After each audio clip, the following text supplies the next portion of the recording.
श्रावण आजकाल पाळत नाही आणि उपवास वगैरे तर मला आजकाल झेपत नाही बाबा.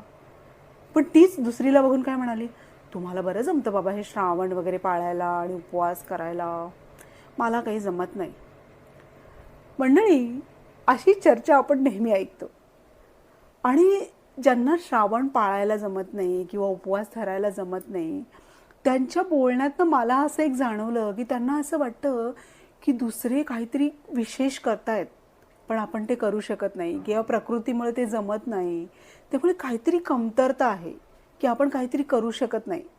आता श्रावण पाळण्याची ही जी परंपरा आहे ती अगदी पूर्वापार चालत आली आहे. आपल्या पूर्वजांनी अतिशय हुशारीने त्याच्यामध्ये सगळ्या गोष्टी कशा गुंफल्यात बघा.